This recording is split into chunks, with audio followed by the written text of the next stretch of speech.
नमस्कार दोस्तों, मैं हूं नवीन पाटीदार और आप देख रहे हैं वॉइस ऑफ एमपी। इस वक्त की सबसे बड़ी अपडेट की बात की जाए तो भारतीय जनता पार्टी की आज 5वीं सूची कभी भी जारी हो सकती है। साथ ही अगर बात करें तो कांग्रेस की तरफ से अब लगभग सारी स्थितियां साफ हो चुकी है, कहां पर कौन सा प्रत्याशी उन्होंने उतारा है। साथ ही अगर बात करें तो नीमच मंदसौर संसदीय क्षेत्र की बात करें तो यहाँ पर भी लगभग सारी सीटों पर प्रत्याशी घोषित कर दिए गए हैं। अब ऐसे में बात करेंगे वैश्य पत्रकार मुस्तफा जी से, किस तरीके से जो कैंडिडेट उतारे गए हैं, कितनी उनकी जमीन पर मजबूत दावेदारी है, क्या मानते हैं किस तरीके से भारतीय जनता पार्टी को फाइट दे पाएंगे और किस तरीके से जो है कहां पर घमासान मचा हुआ है, जहां पर जो दावेदार अपनी प्रत्याशी दावेदारी कर रहे थे उनकी किस तरह की स्थिति है और उनको मौका नहीं दिया गया है। तो क्या मानते हैं, क्या वे दावेदार सही थे या जो जिनको मैदान में उतारा है वे सही है? मुस्तफा जी, किस तरह से मानते हैं आप? खासकर अगर बात की जाए तो सबसे पहले वैश्य की बात करते हैं, तो जो हमने संभावित नाम बताए थे उन पर मोहर लगी, किस तरीके से लगातार वैश्य की टीम काम करती आ रही है इस चुनाव में? देखिए नवीन, अभी तक की बात करें तो वॉइस ऑफ एमपी की पूरी टीम को मैं साधुवाद दूंगा कि जिस सूची पर वॉइस ऑफ एमपी बात कर रहा था और जो संभावित सूची वॉइस ऑफ एमपी ने बताई थी, लगभग कांग्रेस के अंदर वो स्थितियां साफ हो चुकी हैं।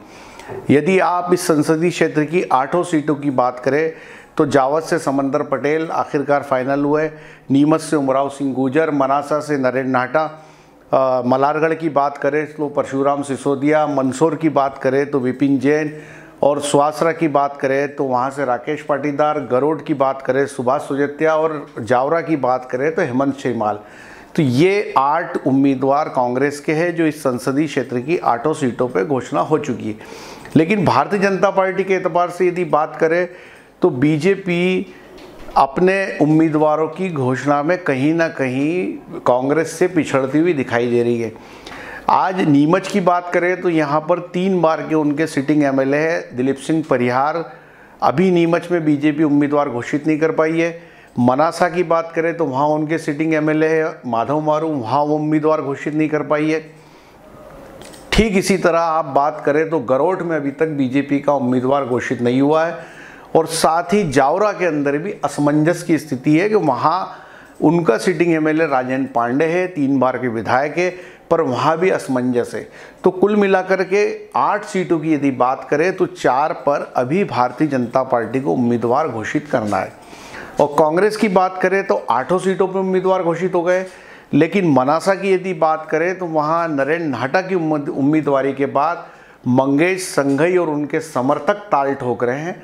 मंगेश संघई दिल्ली बैठे हैं और लगातार जो वो वहाँ से अपडेट दे रहे हैं, अपने कार्यकर्ताओं को बोल रहे हैं और कह रहे हैं कि वो आएंगे और चुनाव लड़ेंगे। एक और बात जो हमें सूत्रों के हवाले से खबर लगी है कि मंगेश संघई का खेमा इस बात का इंतज़ार कर रहा है कि बीजेपी से उम्मीदवारी किसको मिलती है। यदि बीजेपी से अनिरुद्ध माधव मारू फिर उम्मीदवार होते हैं तो निश्चित तौर पर मंगेश संघई बागी होकर चुनाव लड़ेंगे। और यदि मान लीजिए कि वहाँ से कोई अन्य उम्मीदवार होता है, जैसा कि नाम आ रहा है विजय सिंह मालाहड़ा का, कैलाश चावला का, तो यदि कोई और उम्मीदवार होता है वहाँ से तो उस स्थिति में मंगेश संघई शायद बगावत ना करे, ऐसा उनके समर्थकों से हमें खबरें मिल रही हैं। वहीं आप नीमच की बात करें तो नीमच उसके बाद यदि हम दूसरे टिकट की बात करें तो मलारगढ़ पीपलिया विधानसभा सीट है जहाँ पर परशुराम सिसोदिया को कांग्रेस ने उम्मीदवारी दी है। आज शाम 4 बजे कांग्रेस के श्यामलाल जोगचंद और उनके समर्थक पीपलिया में मिलने वाले हैं और वहाँ वो मिलने के बाद क्या रणनीति बनाते हैं ये आज शाम 4 बजे बाद पता चलेगा। तो कुल मिलाकर के यदि बात करें तो मनासा में घमासान दिख रहा है, साथ ही मलारगढ़ के अंदर आप जो है वो घमासान दिखाई दे रहा है और उसके बाद जावरा सीट पे जो हेमंत शेमाल की उम्मीदवारी कांग्रेस ने की है वहाँ पर डीपी दाकड़ ताल ठोक रहे हैं, कांग्रेस के नेता है और वो वहाँ से बगावती सुर बता रहे हैं। तो कुल मिलाकर के 8 सीटों में ये 3 सीटें प्रमुख है जहाँ पर कांग्रेस के ही नेता जो है वहाँ पर बागी सुर बता रहे हैं। अब ये आला कमान और कांग्रेस के नेताओं पर डिपेंड करता है कि आखिर वो वहाँ पर ये जो विरोध के स्वर पैदा हो रहे हैं उनको कैसे वो अपने फेवर में कर पाते हैं, कैसे वो पार्टी के हक में कर पाते हैं। नवीन, मुस्तफा जी, जिस तरीके से आपने बताया कि जहां पर 3 सीटों पर विरोध हो रहा था, क्या माने जिस तरह से भारतीय जनता पार्टी भी अभी 4 सीटों पर प्रत्याशी घोषित नहीं कर पाई, तो क्या जो दावेदारी कर रहे हैं उनको भी इस बात का डर है कि कहीं यहाँ पर विरोध ना हो जाए, इसलिए जो लेट हो रही सीटें घोषित होना? देखिए नवीन, जहाँ तक बीजेपी की बात की जाए तो बीजेपी में जो खबरें हमारे पास आ रही है वो ये आ रही है कि वहाँ पर जो सिटिंग एमएलए है इन 4 सीटों पर चाहे वो जावरा हो, चाहे नीमच हो, मनासा हो और गरोट हो। तो वहाँ ये चारों सीटें ऐसी है जहाँ पर जो सिटिंग एमएलए हैं उनके बारे में ये कहा जा रहा है कि उनकी जो रिपोर्ट आला कमान तक गई है, जो सर्वे की रिपोर्ट गई है, उसमें ये चीज़ सामने आ रही है कि इन उम्मीदवारों का जीतना मुश्किल हो सकता है। इसी असमंजस में भारतीय जनता पार्टी ने अब तक सूची जारी नहीं की है। अब वो सर्वे रिपोर्ट क्या कहती है वो हमने देखी नहीं है, पर जो खबरें हमारे पास है वो सर्वे रिपोर्ट ही है, जिसके कारण ये चारों सिटिंग एमएलए राजन पांडे, देवीलाल धाकड़, दिलीप सिंह परिहार और अनिरुद्ध माधव मारू, इन चारों सीटों पर अभी तक बीजेपी इसलिए उम्मीदवार घोषित नहीं कर पाई है। यहाँ चारों सीटों पे अलग अलग नाम आ रहे हैं, नए उम्मीदवारों के नाम आ रहे हैं। मनासा की बात करें तो विजय सिंह मालाड़ा और कैलाश चावला का नाम आ रहा है, और नीमच की बात करें तो पवन पाटीदार और राकेश पप्पू जैन का नाम आ रहा है। गरोट की बात करें तो वहाँ से मुकेश काला का नाम आ रहा है, सुधीर गुप्ता का नाम आ रहा है, और जावरा की बात करें तो के सिंह कालूखेड़ा का नाम आ रहा है। अब यदि नीमच, मंदसौर और रतलाम ज़िले में एक एक सीट यदि सिंधिया समर्थकों को दी जाती है तो उस परिस्थिति में मनासा से विजय सिंह मालाड़ा हो सकते हैं, और गरोट से मुकेश काला हो सकते हैं, और जावरा से के सिंह कालूखेड़ा हो सकते हैं। और इन तीनों ही जो नेता है, जो सिंधिया समर्थक है, इन्होंने अपनी बिसात बिछाना शुरू कर दी है। और जो खबरें हमारे पास है वो ये है कि आज शाम तक बीजेपी के बाकी बचे उम्मीदवारों की सूची भी घोषित हो जाएगी।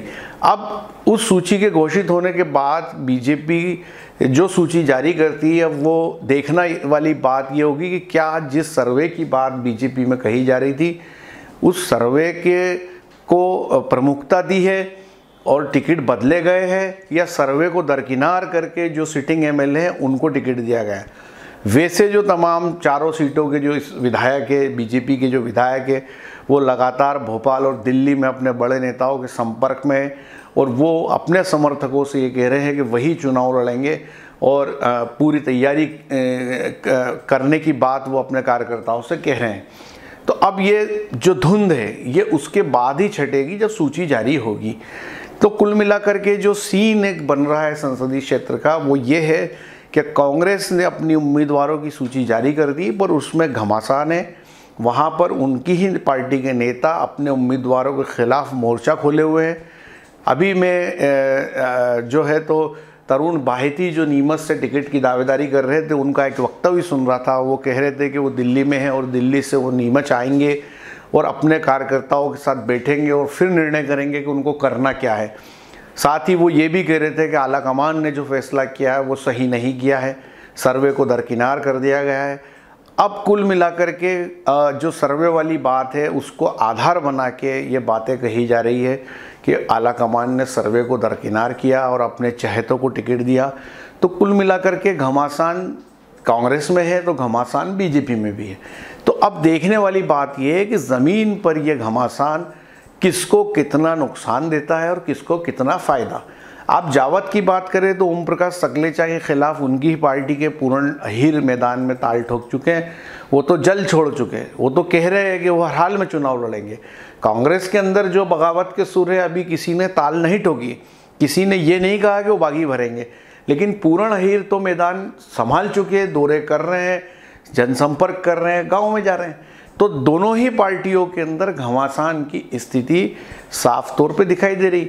मनासा की बात करें तो अनिरुद्ध मारू कह रहे हैं कि यदि उनको टिकट मिला तो ठीक और नहीं मिला तो भी लड़ेंगे।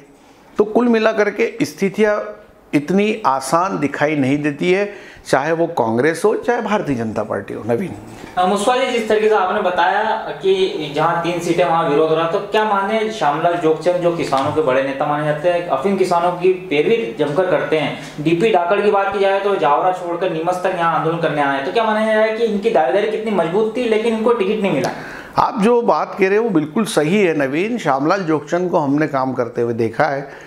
श्यामलाल जोगचंद एक ऐसे नेता है जो लगातार 5 साल से आम लोगों के संपर्क में रहे, गांव-गांव के अंदर वो लोगों के हकों की, किसानों के हकों की लड़ाई लड़ते रहे।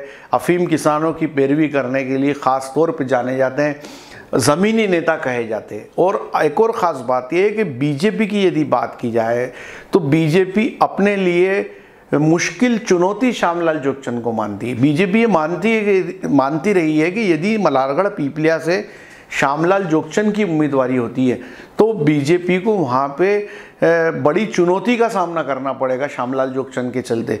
और वहीं बीजेपी परशुराम सिसोदिया को आसान टास्क मानती रही है और वो ये मानती रही है कि यदि परशुराम को टिकट मिलता है तो बीजेपी के लिए वहाँ जीतना आसान होगा। तो कुल मिलाकर के जो सीन मल्हारगढ़ पीपलिया का है वो जो बनता दिखाई दे रहा है, श्यामलाल जोगचंद निश्चित तौर पे ज़मीनी नेता है। वही बात जो डीपी धाकड़ के साथ लागू होती। डीपी धाकड़ भी लड़ाके हैं, किसानों की हकों की लड़ाई लड़ते रहे हैं, हमेशा मैदान में डटे रहे और लगातार वो अफीम किसानों का आंदोलन भी चलाते रहे। तो आप ये देखिए कि जो कहीं ना कहीं इसमें एक चीज़ साफ तौर पे दिखाई देती है कि कहीं कांग्रेस पार्टी ने इन मामलों को लेकर कुछ चूक होती दिखाई दे रही है कि क्या जो वास्तव में सर्वे है उस सर्वे में क्या इन लोगों के नाम थे या जिनको नहीं टिकट दिया गया उनके नाम थे, या फिर कांग्रेस में वापस से ये एक चीज़ है कि सर्वे को दरकिनार करके जो चाहते हैं अपने उनको मैदान में उतारा गया कि इस तरह की कोई बात है। तो कुल मिला करके अब ये सारी बातों तो जो कांग्रेस के आलाकमान के लोग हैं वही कहेंगे, बट जो अभी प्राइमा फेसी सीन दिखाई दे रहा है और जो अभी खबरें हमारे पास आ रही है वो मल्हारगढ़ पीपलिया की बात करें